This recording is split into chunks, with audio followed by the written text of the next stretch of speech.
Pursuing Jesus. Last week we talked about the invitation. Today we're going to be talking about the goal of pursuing Jesus. Hopefully you've had a chance to read through the passages from Luke, from Romans, from Second Corinthians. You've prayed over those. You've talked about it. You've discussed some now what's and some next steps for this coming week. And hopefully this short teaching will help provide a little more context with what is going on, specifically in the Luke passage. But again, as a recap, if you didn't get a chance to watch last week's video, try to get a chance to go do that, because it's important over the next couple of weeks to have that understanding, because Jesus comes, he invites these guys to come follow him, and you wonder what it would take for somebody to immediately get up and go follow him and leave their dad hanging out with the nets, or in Matthew's case, like leaving him at the tax collector's booth, or he leaves the tax collector's booth mid-shift, right? And just to go follow Jesus, like what it was. And so we talked about the Jewish rabbinical system, like the process to become a rabbi or a teacher, which would have been the best thing possible for a Jewish male. And because these guys were in a tax collector's booth, because they were fishermen, they weren't good enough. They for most of their lives, they had been told they were not good enough. They didn't have what it takes, so they were just taking on the family business.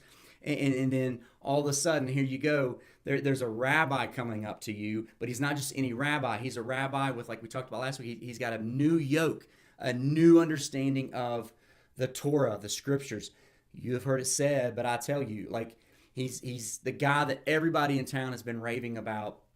And this guy comes up to me and he says, "You're good enough.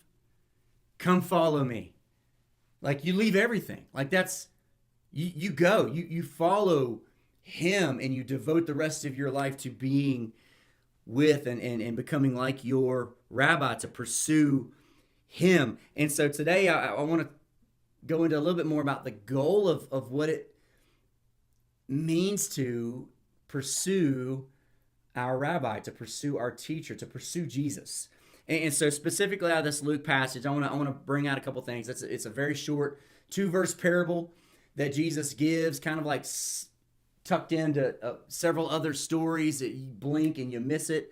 But it's a pretty profound passage. And the Romans and the Second Corinthians passage were just given to kind of talk through the goal of transformation, just to give a little bit more weight to this Luke passage. But Jesus is focusing here on discipleship, disciple making. And so when he's talking about, can the blind lead the blind?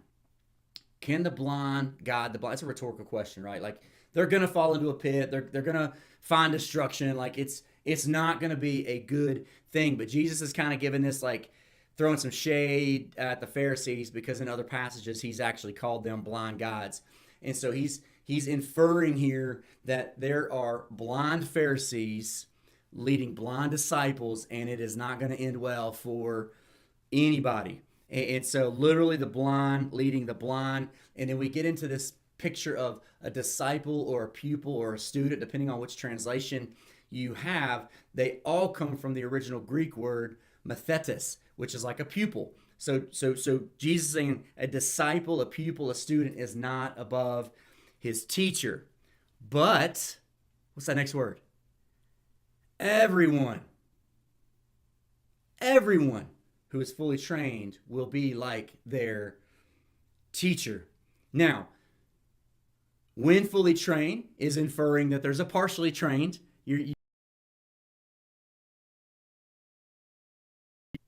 When you think about last week's teaching with the Jewish system and how in-depth it was, what a process, a training, the devotion it took to be part of that, it was in stages also. And Jesus is describing these stages of discipleship here in these couple of verses. It's going to be up and down. Like, it's just like life. Like, there are incredible mountaintop highs, and then there are terrible anxiety-ridden valley lows. But the trajectory is up and to the right, right? It's up and down, but up and to the right over the course of time, and it is a journey. But again, when we think about this teacher, like what is Jesus talking about here when it comes to being a teacher? When you again, first century view of hearing this story, if you were a Jewish rabbi and you are devoting your time and energy and effort into a disciple, you want that disciple to be able to carry out your yoke. You want him to perpetuate your legacy, to continue on your teaching, and you want him to be the mirror image of you. That was the goal of a rabbi, and the disciple was the opposite side of that. I want to be just like my teacher and my rabbi. And so back then, there were no other libraries, there were no other resources. You couldn't just watch a video on YouTube or a TikTok video and become a rabbi, or rebuild a car engine. Like, that just wasn't there. Your teacher was your primary route to becoming that thing. Could have been a rabbi in becoming a Jewish teacher, or